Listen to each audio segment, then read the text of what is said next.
On va voir un petit peu de musique, donc ça va détendre l'atmosphère. Alors, moi, au nom de l'Intranquille, de la librairie de l'Intranquille, j'aimerais remercier le FRAC d'avoir voulu héberger cette rencontre dédiée à la littérature américaine. Nous avons mis en place un petit partenariat qui prendra lieu plusieurs fois dans l'année. C'est un événement un petit peu particulier, puis il y aura des petits ateliers, vous verrez des petits tracts à l'entrée pour ceux qui veulent se renseigner sur ce qui va se faire. Et puis remercier donc Sylvie Zabata d'avoir cru en cette soirée, de nous avoir soutenus pour ce projet, parce que c'est vrai que c'est la première fois qu'on vient au FRAC pour présenter un auteur. Alors, écoutez, ce qu'on va essayer de faire aujourd'hui, en fait, on va essayer d'arpenter l'Amérique des grands espaces avec Peter Heller. Peter Heller, en fait, est déjà l'auteur de 2 romans, La constellation du chien, Peindre, pêcher et laisser mourir. 2 romans qui ont eu un succès très important, qui ont eu un véritable succès. Je crois même que La constellation du chien est devenu un bouquin culte. En tout cas, il est traduit dans 18 langues. Ce qui a placé d'emblée Peter Heller, curieusement, parmi les meilleurs nature writers américains d'aujourd'hui. Je pense à Jim Harrison, à Bass, McCarthy.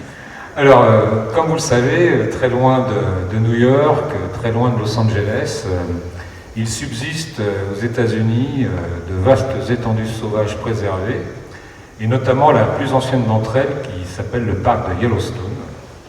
C'est une contrée qui s'étend sur 9000 km² à 2600 mètres d'altitude en moyenne. En gros, ça fait 2 fois le département du Jura. Donc c'est une contrée assez immense dans laquelle prospère la faune, la flore, dans laquelle le relief, les paysages ont des allures de premier matin du monde, et dans laquelle peut-être les émotions primaires humaines trouvent un terreau pour s'exacerber plus facilement qu'ailleurs. La joie, l'émerveillement, le doute, la peur, la colère. Peter Heller est un auteur qui mélange un certain nombre de ses sensations dans ses livres. Et ce qu'on va essayer de faire très très vite, dès maintenant, c'est d'entrer, de s'immerger tout doucement dans cette Amérique fascinante, sauvage, l'Amérique selon Peter Heller, en musique, avec notre interprète Jean-Claude Laurent qui va nous interpréter une chanson qui s'appelle Common. Common, c'est pas la version de Jimi Hendrix, c'est une chanson que j'ai écrite qui se passe dans une nature assez abîmée. En fait, j'ai choisi cette chanson parce qu'elle se rapproche assez bien de l'esprit qu'il y a dans la constellation du chien, mais avec une note d'espoir.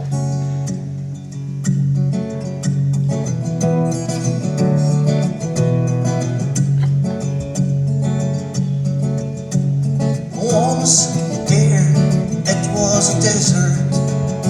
It grew an ocean. Once there, it was an ocean. It is a rocky mountain and the sand castle that kids we made. Tell me, do you remember once there?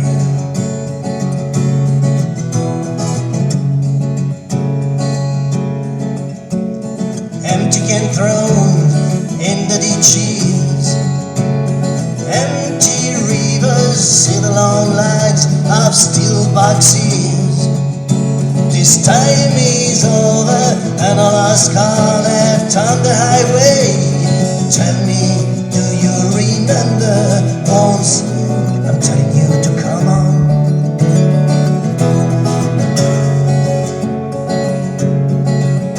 The frightened dogs howling in the middle of the night. They felt the danger the day that met our eyes. Do you once dare?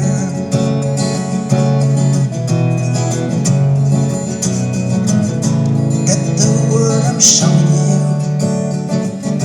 With the words I'm telling you, I'm telling you, I'm telling you, I'm telling you to come on.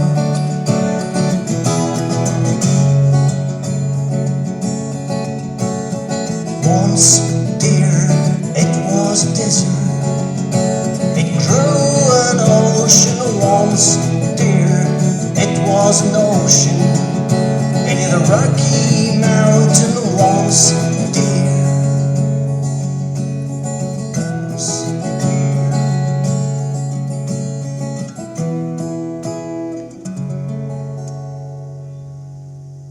Bienvenue en Franche-Comté. Thank you so much. Such a great honor to be here. I'm very touched by this reception. Thank you. Merci, c'est un grand honneur pour moi d'être ici. Je suis très touché par la qualité de cette réception. Alors, je voulais commencer en musique, car c'est un petit clin d'œil. Parmi tous les talents que vous avez, il y en a un qui vous fait défaut, c'est de chanter. Et vous avez toujours voulu chanter, je crois même que c'est une blague dans la famille, the family singer. That's why I became a poet. C'est pour ça que je suis devenu poète. Vous pouvez nous raconter la petite blague quand même? Oh, well, when I was little, I wanted to be Elvis. Quand j'étais enfant, je voulais être Elvis. I went to a school with a choir, and the choir master said, maybe you should go do sports. So I became a poet. À l'école, il y avait une chorale et le maître de chœur, quand il m'a entendu, m'a dit « Bon, peut-être que tu devrais plutôt faire du sport ». Et c'est comme ça que je suis devenu un écrivain. Oui, alors la blague va un peu plus loin, je crois qu'il explique que quand la famille Taylor se met à chanter, ils sont capables de vider un comté. Alors, j'aimerais qu'on revienne un petit peu sur votre vocation littéraire et votre parcours. Je crois que votre vocation littéraire naît dans l'enfance, dès l'âge de 6 ans, par des lectures, notamment des lectures d'Hemingway. When I was 6, my father read to me every night before I went to sleep. It was my favorite thing. And he read me E. Cummings when I was 6 years old. Buffalo Bill's defunct, who used to ride a silver, water-smooth stallion and break 1, 2, 3, 4, 5 pigeons just like that. Jesus, he was a handsome man. And what I want to know is, how do you like your blue-eyed boy, Mr. Death? I was 6 years old. I didn't understand the poem, thank God, but I loved the music of the language. And so I wanted to be a poet from a very young age, but when I was 11, I was in the little library in my little school in Brooklyn, New York. And a good librarian, a great librarian, like a great bookseller, has been following your reading since you were very little, and she knew just what I was ready for. I had a big crush on her. I would have married her just for the way she said my name. She was English. Her name was Annie Bosworth, and she said, "Peter, are you looking for something to read?" And I said, "Uh-huh." And she went to the shelf and pulled off In Our Time by Ernest Hemingway, the small book of short stories about Nick Adams up in Michigan. And I took it home, and you have to think of a little boy in Brooklyn Heights opening these stories about northern Michigan. And I wanted to hop off a slow freight train with a rucksack and walk through grass that wet my pant legs with dew. I wanted to make camp by the Big Big Two-Hearted River, and fish for those beautiful trout. But mostly, the writing, I wanted to write like this guy, because the writing, like, when you read prose that goes through your skin, right to your heart, not through your head, it transforms you, and I felt like I want to write like this man, that's what I want to do. And so I tried to do everything I could to be a great writer when I was 11. I heard that Jack London used to post words on the wall. If he didn't know the words, I would put them on little cards. I did that. I read the dictionary. Imagine, 12-year-old boy reading the dictionary all by himself. I read everything. I copied short stories and poems. Ok. Mais pourtant, vous êtes devenu journaliste. Carrément sur un coup de bluff. I had to make a living. Fallait bien vivre. Ouais. They didn't tell me, Yeah, at the English department at Dartmouth at college, they didn't tell me that you can't make a living being a poet. Ouais. It was kind of mean. Et vous avez eu le culot de contacter une revue, un magazine assez célèbre aux États-Unis pour proposer vos services. Et on vous a envoyé sur une première expédition qui a failli être la dernière. Yeah, it was a river that had never been run on the Tibetan plateau. And there were 2 rafts with 7 paddlers, each raft. And there were 3 kayakers, and I was a kayaker. And one couple was on their honeymoon, and they put the husband in one raft and the wife in the other raft. And as we were getting the gear together at the top of the river, we could see big storm in the Himalaya, a lot of rain, and the river was rising. So by the time we put on, it was in flood. It was really wild. And I was surfing a wave, warming up. I came off the wave and around the corner, and I saw one of the rafts just doing cartwheels in a hydraulic empty. So I saw a swimmer paddle in the water, the waves, and I went with my kayak. We hit a big wave. He tried to reach. We were getting pushed into a bank. There was a lot of logs there. And he went into this log jam. There was another person already stuck there. He went against that person, so pulled out, ran out on the logs, pulled this man off. He was still alive. I went back for the other man, and he was stuck. And I held his head, but the river rose over his. And so the other kayaker was with me. We tried to get him off, and we couldn't. And he died in our arms. And we had to paddle across and tell his new wife that he was gone. And it's really traumatic.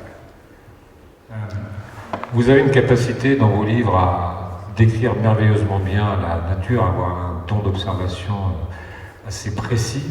Est-ce que vous pensez que ce don d'observation, cette description que vous mettez en place dans vos livres, viennent de ces années de formation en tant que journaliste et dans ces expéditions que vous avez menées, je crois, une vingtaine d'années durant?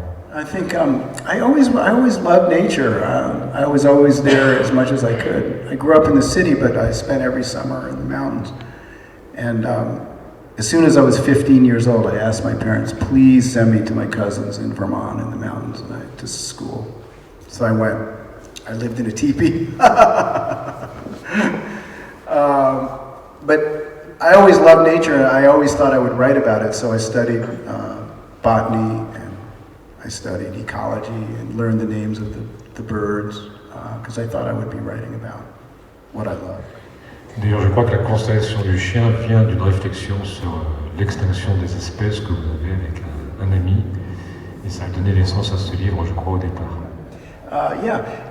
My very good friend in Denver was a paleobotanist, and he was one of the great paleobotanists in the world. Now he directs the Smithsonian. But we would go to breakfast once a month in our neighborhood, and we always ended up, his specialty was the KT boundary, which is right at the time of the big volcano, the mass extinction 65 million years ago. That was his specialty. So he studied plant communities before the meteor and after the meteor, the mass extinction. And so he was an aficionado of extinction, you might say. How this great mass extinction that we're in the middle of right now, where we would talk about the 6th great mass extinction and how we were in the middle of it and how human beings caused this one. And the conversation always came around to what would happen when this great extinction event began to really impact human society as we're starting to see now. And for some reason, these discussions weren't depressing. We always got really excited about it. I don't know why. But what really bothered me was that all the birds and the plants would disappear. And so I would say to Kurt, well, what about the birds, the trees? What about, we'd be in Kyle's Kitchen, that was the name of the restaurant. I'd say, what about you and Kyle? He would say, oh, you're so high maintenance. Don't worry about it. Look at all in 65 million years ago, the Earth lost 97% of its biodiversity. And look at it now. 65 million years later, it's fine. And he would tell me not to worry so much. He had the long view. C'est une vision à très long terme. Oui. Alors venons-en à votre nouveau roman qui vient de paraître aux éditions Actes Sud, Céline, votre troisième roman publié en France. Est-ce que vous pouvez nous présenter ce livre, ce nouveau livre? I always start with the first line because I came up loving poetry so much and trying to write poetry. It was probably all terrible, I don't know. But I was always interested in the music of the language more than the story or the plot. So I always start a novel with the first line, and I follow the music of the first line into the second line and follow the cadence into the story, rather than a lot of my author friends begin with a story idea and then the language follows, but I kind of go in the reverse. And so when I started Celine, I began with a line, and then it was a young woman who was looking for her father. And I thought that this book was going to be about this young woman. But a few pages in, she contacted an older woman who was my mother. My mother was a private eye. She was a private detective, and she asked this older woman to find her father. And then I realized that I really wanted to write a book about my mom, because she had died just a year and a half before. And so I wrote a book about my mother. Celine is my mother. Alors effectivement, toute l'intrigue du livre s'articule autour d'une disparition présumée d'un photographe qui aurait soi-disant été attaqué par un ours dans le parc de Yellowstone. Et la jeune fille, la fille de ce photographe, contacte effectivement une détective privée pour pouvoir retrouver ou au moins avoir un élément de réponse sur la disparition de cet homme. Et il se trouve que cette détective privée est un personnage complètement atypique, puisqu'elle est à la fois sculptrice et détective privée, qu'elle a 68 ans, qu'elle a une très mauvaise santé, qu'elle est aussi dans un moment de sa vie qui est assez difficile, puisqu'elle a perdu des gens autour d'elle. Et pourtant, elle va se lancer sur la piste de cette disparition, accompagnée de son mari, Pete. Ils vont former une sorte de couple un peu à la Sherlock Holmes, Sherlock Holmes et Watson. Et ils vont, à partir de là, découvrir une intrigue qui va se déployer de façon beaucoup plus large que ce qu'on aurait pu penser au départ. Mais toute cette enquête devient progressivement dans le livre satellitaire, puisque en arrière-plan, le passé, la vie de Céline, la vie de cette détective privée, nous est proposé, et on s'aperçoit qu'il y a des tas de choses qui vont entrer en ligne de compte entre ces deux familles, cette disparition et ce qu'elle a pu éprouver elle-même. Et finalement, on arrive à un portrait psychologique absolument étonnant qui prend, moi je pense, plus de place finalement que l'enquête en elle-même, qui aura évidemment une résolution, toujours. Et on est très très attaché. Et alors ce que j'avais envie de demander à Peter Heller, il a l'habitude finalement de mélanger des éléments de fiction et des éléments réels dans sa fiction. Concernant Céline, il a dit « c'est l'histoire de ma famille et c'est l'histoire de ma mère ». Et je pense que c'est peut-être le livre le plus personnel qu'il ait livré jusqu'à ce jour. Thank you for summing up the book. I'm not very good at that. I always forget what it's about. Yes, I mean, Celine is my mother. I mean, I wrote her as closely as I could. It was so interesting writing about her. I never had to think about what she was going to say next. And I never had to think about how she felt or what she thought. And oddly, in writing the book, I learned a lot about my mother, which is so interesting about fiction. Born in Paris in 1933, her father, Harry Watkins, was a banker who was a partner at Morgan's, and a very young partner, and he had 3 little girls. And as war came, my mother, I think I put this in the book, but she told me that when she was 5, they used to ski in the Austrian Alps, and she was in the chateau, in the villa, on the balcony, and it was night, and they were looking at the mountain, and all the ski instructors came down with torches. Beautiful. And they made a big swastika. And she remembers that from 5 years old. And Harry sent his wife and daughters, they fled to Marseille and took a ship to New York. in early May, and then, you know, in June 14th, right, the 1940, the Germans marched on Paris. And my mother said all her life she had the dream of the sound of the boots on the Champs-Élysées. That was her nightmare.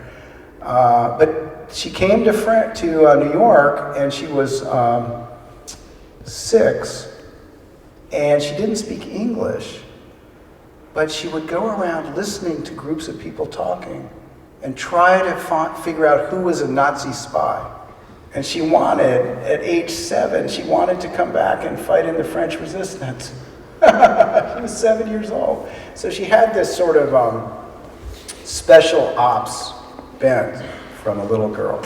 She wanted to be James Bond growing up, I think. But she married, she came out of college and married my father right out of college, like a lot of women in her generation, and she had me. And I think that probably put a little damper on her ambition to be in the CIA. But maybe not, because she disappeared weeks at a time. When we were a little bit older, she would go away, and we never really knew why. So I don't know. But she could shoot, and she could drive, and she was a crack investigator. So you don't know this story, but I was on a panel in Los Angeles at the Los Angeles Book Prize, and it was a crime panel with other crime writers, and there were 3 of us. And it was about this book, The Painter. But I started talking about my mother. I started talking about the detective that I knew, and everybody, it was a big auditorium, everybody was listening. And the other guys on the panel they said, Peter, you know, you shouldn't tell these stories in front of working crime writers because the characters just do great. You know, we're going to steal your mom. And so I thought I'd better write the book the next day. Cette femme, elle a un ton très très particulier, c'est ce qui fait qu'elle est une enquêtrice hors pair. J'ai 2 questions à vous poser, Peter Heller, comme le temps avance, on ne peut pas parler de tout. Il y a 2 évocations dans ce livre du 11 septembre, de l'attentat du 11 septembre, avec une idée récurrente qui serait que le monde a disparu et que plus rien ne sera comme avant. Qu'est-ce qui a changé aux États-Unis depuis le 11 septembre, selon vous? Man, it was the beginning of a great darkness, I think, because it allowed for the very fast erosion of our civil liberties. It allowed for a right-wing reaction that has brought us our wonderful president. It allowed for 2 wars. And I think it broke. You know, so many countries in the world have broken hearts, and we never really did, and now we do. And so it was sort of like the growing up of this country, and we didn't grow up in it. I don't think we grew up gracefully. Dans tous vos romans, nous avons l'impression d'être avec une Amérique en armes. Tous vos personnages portent des armes, utilisent des armes, à bon ou mauvais escient. On sait que c'est un débat très clivant aujourd'hui aux États-Unis. Quand on est armé, on a un sentiment de puissance, on peut perdre plus facilement peut-être le contrôle de soi-même pour régler ses problèmes. Quel est votre point de vue sur cette question des armes aux États-Unis que nous on voit d'Europe comme quelque chose d'assez étonnant? I love guns. J'adore les armes. When we opened my mother's safe after she died, we found 7 handguns. Quand on a ouvert le coffre-fort de ma mère, après son décès, on a trouvé 7 pistolets. So the apple doesn't fall far from the tree. I'm a hunter. I like to shoot. And I think there is absolutely no reason for anyone, private citizen, to own an assault weapon. It's crazy. Je crois que vous avez une famille qui compte dans ses rangs un certain nombre d'artistes, vous êtes artiste vous-même à votre façon. Quelle place accordez-vous à l'art dans la société? I was just talking about that with my wonderful editor, Miriam Anderson from Axu, who's here. I wouldn't be here without her, so thank you very much. And thank you, Sylvie, for hosting us. It was a huge honor. And thank you, Bruno. And thank you, Pierre. And thank you, Jean. The before we end.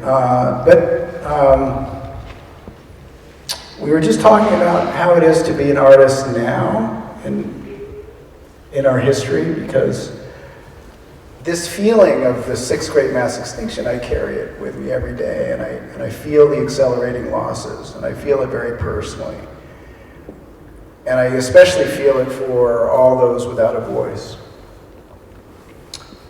in nature. And so it's a very interesting time to be a novelist. I feel, you know, that I'm just beginning. I'm learning about my craft every day, and I feel like I'm just starting to write the books I want to write. And it's a very interesting time to be a novelist and an artist when you feel like the ecosphere is unraveling so fast. It's sort of like playing the violin on the Titanic. And so it's the one thing, I mean, I used to adventure all around the world, and all I want to do now is drink coffee and write fiction, because I love it so much. I love, love, love to sit down and be transported and to hear a voice, as if this voice was on the other side of a campfire telling me what happened. It's thrilling. And so I get on my knees and I thank the poets and the artists for doing their work. And I'm so grateful. And I pray for all of us. Donc, de la fiction, mais aussi de la poésie. Je crois que vous êtes poète, vous avez publié quelques poèmes aux États-Unis. Je crois que vous êtes même un spécialiste de la poésie chinoise du IXe siècle. I love the poetry of the Tang dynasty, especially Wang Wei, Li Bai, Du Fu. Because these guys, if my friend was an aficionado of extinction, these poets are aficionados of loss. And they could put you knee deep in a mountain creek in the blowing mist, the sound of the wind in the pines. They can put you there just like that, and the poems go straight into your heart. It's the most magnificent poetry ever written. It's why we have imagism today. En hommage à la poésie, terminée en musique sur un poème de Robert Frost, interprété par notre ami Jean-Claude. Pour tous ceux qui voudront acquérir les livres, vous avez l'espace boutique derrière vous. Si vous voulez les faire signer en dédicace auprès de Peter, il est là, il vous attend. Et si vous voulez simplement échanger avec lui, n'hésitez pas, profitez-en. Nous sommes encore à une petite heure. Donc, Jean-Claude Laurent, nous terminons avec un poème de Robert Frost.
With a sight, ages and ages years, to roast be merged in the wood tonight. Choose between the two hourglass, always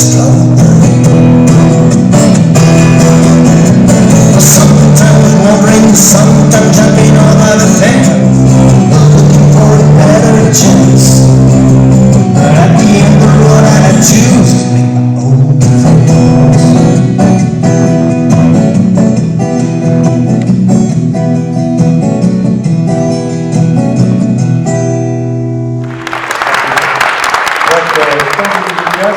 Merci en tout cas, et merci au FRAC de nous avoir accueillis. And we had dinner with her last night. So it's very special, you know, this relationship is very, very special. And when you find a translator, I think I have this relationship with France because of my editor and my translator. There are other countries where I don't think that the translations are so great, and so yeah, it's fantastic. Peter, mais en ce qui concerne Céline Leroy, le fait est que c'est elle qui m'a fait lire Peter Heller, parce qu'elle l'a lu pour une autre maison d'édition auparavant, et donc c'est même par elle que le livre est arrivé jusqu'à moi. Donc c'est vraiment une histoire à trois, et I'm just saying that Céline made me read The Dogsters in the very beginning, because that's how it happened.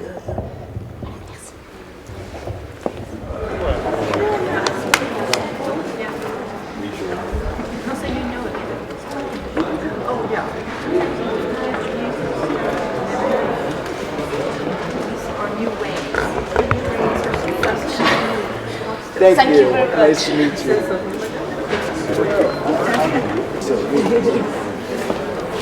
SYLVA.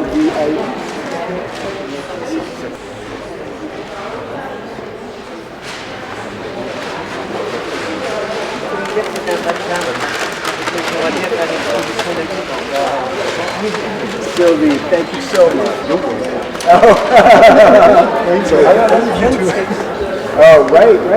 Wouldn't that be fun? Somehow. Good idea. It's a good. We have to think. Hi.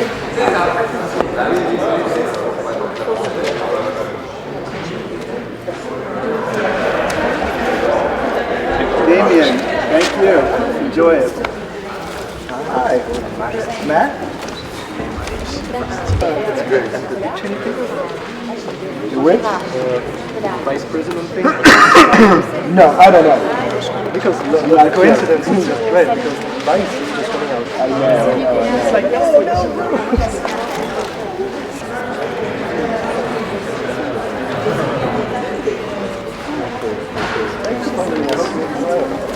Nolwenn. Ah. Il y a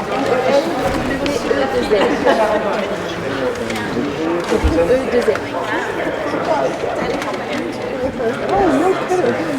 That's me.